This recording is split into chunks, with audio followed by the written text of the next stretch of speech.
दोस्तों अभी अभी इस वक्त की एक बड़ी खबर आ रही है कि अमेरिका और इजराइल के हमले में ईरानी सुप्रीम लीडर खामनेई की मौत हो गई। इस खबर के बाद दुनिया भर में मानो विश्व युद्ध का खतरा बढ़ गया हो, क्योंकि ईरान के सुप्रीम लीडर जैसे हमारे भारत के प्रधानमंत्री राष्ट्रपति होते हैं, उस तरह से ये ईरान के जो प्रमुख हैं वो मारे गए। उनकी बेटी, दामाद, बहू, पोती भी मारी गई। इसके बाद अब ईरान की सेना ने यह भी कहा कि थोड़ी देर में, बस थोड़ी देर रुको, हम सबसे खतरनाक हमला करेंगे। क्योंकि अब इतना कुछ होने के बाद ईरान चुप बैठने वाला तो है नहीं, जाहिर सी बात है, क्योंकि आज सुबह सुबह खबर आती है कि अमेरिका और इजराइल के हमले में ईरानी supreme leader Ayatollah Ali Khamenei की मौत हो गई है। और इस बात की पुष्टि कोई दूसरे इंटरनेशनल न्यूज़ मीडिया की तरफ से नहीं की गई, बल्कि खुद ईरान के मीडिया तस्नीम और फार्स समाचार एजेंसियों ने ये पुष्टि की है। उन्होंने लिखा कि हमले में खामनेई की बेटी, दामाद, पोती और बहू भी मारे गए हैं। इस घटना के बाद ईरान में 40 दिन का राजकीय शोक घोषित कर दिया है और 7 दिनों की सार्वजनिक छुट्टियों की घोषणा भी की गई है। कामिन की मौत के बाद ईरानी इस्लामिक रिवॉल्यूशनरी गार्ड कोर यानी आईआरजीसी ने भी दुख जताया है। ईरानी न्यूज़ एजेंसी एफ के मुताबिक आईआरजीसी ने कहा कि हमने एक महान नेता खो दिया और पूरा देश आज उनका शोक मना रहा है। तो इस भयंकर घटना के बाद और ईरान के इतने बड़े नुकसान के बाद अब ईरानी सेना ने खतरनाक अभियान की शुरुआत करने की घोषणा की है। ईरानी आर्मी का कहना है कि ये हमला कुछ ही देर में शुरू होगा और क्षेत्र में कब्जे वाले क्षेत्रों और अमेरिकी आतंकवादी ठिकानों को निशाना बनाया जाएगा। हालांकि इससे पहले अमेरिकी राष्ट्रपति डोनाल्ड ट्रंप ने भी खामनेई की मौत का दावा किया था। ट्रंप ने अपने सोशल प्लेटफॉर्म ट्रुथ पर पोस्ट करके लिखा था कि इतिहास के सबसे क्रूर व्यक्तियों में से एक खामनेई मारा गया। ये ईरान की जनता के साथ साथ अमेरिका और दुनिया भर के देशों के लिए न्याय है। ये कुछ तस्वीरें देखिए दोस्तों। ये तस्वीर सैटेलाइट इमेज है।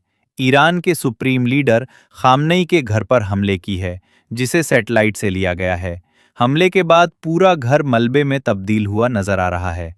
और ये तस्वीर है इजराइल के तेल अव्यूह में मिसाइल के टकराने से जोरदार विस्फोट हुआ। ये देखिए, अपार्टमेंट कुछ क्षतिग्रस्त हो गए तो जान बचाकर बाहर भागते हुए लोग भाग। और ईरानी हमले में तेल अव्यूह में कई गाड़ियां जलकर राख हो गईं।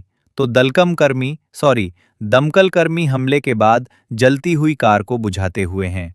और ये ईरानी हमले के बाद इजराइल के एक इलाके में 4 फीट गहरा खड्डा भी बन गया। इतनी बड़ी मिसाइलें आ रही हैं। तो ईरान की राजधानी तेहरान में सुप्रीम लीडर खामनेई के घर पर पास में हमला हुआ, कई लोग मलबे में दब गए। ये कुछ तस्वीरें देखिए आप खामनेई की। ईरान की इस्लामिक क्रांति के एक प्रोटेस्ट में खामे दिख रहे हैं। ये 1980 के दशक की तस्वीरें हैं, जब तेहरान यूनिवर्सिटी के बाहर बैठे थे खामनेई।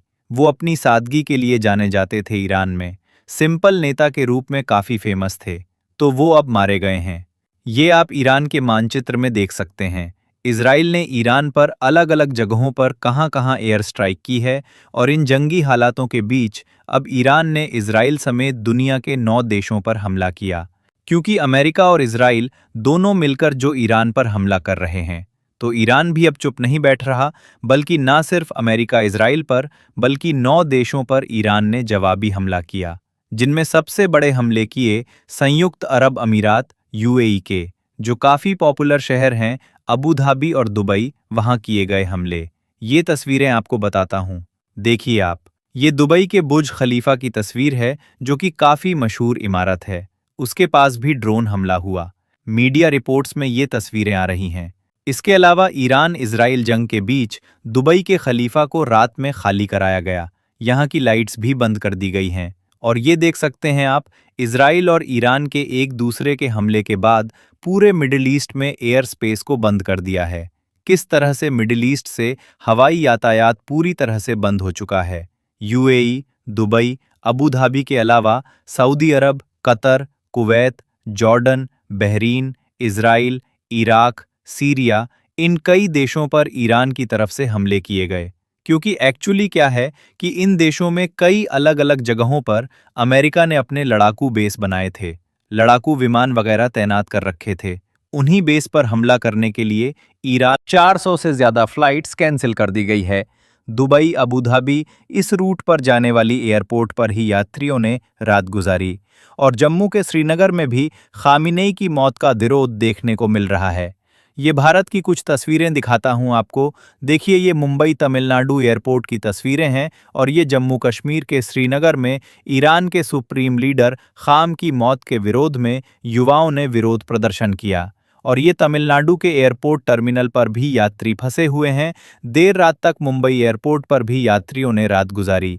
क्या ही करें हम। यात्रियों की मदद के लिए दिल्ली में सिविल एविएशन मिनिस्ट्री ने 247 पैसेंजर असिस्टेंट कंट्रोल रूम भी बनाया है। ये मिडिल ईस्ट का पूरा एयर स्पेस आप देख सकते हैं जो खाली हो गया है। इजराइल, ईरान दोनों के एक दूसरे के देशों पर किए गए हमले की कुछ तस्वीरें देखिए आप, किस तरह से खामने के घर को निशाना बनाया। अमेरिका ने ईरान में एक मिसाइल डिफेंस सिस्टम पर हवाई हमला किया। पालतू जानवरों के साथ बेसमेंट में शिफ्ट हुए लोग, बाघ कुछ अलग अलग फोटो देखिए। सबसे पहले इजराइल ने बीते दिन शनिवार को ईरान की राजधानी तेहरान समेत कई शहरों पर हमला किया।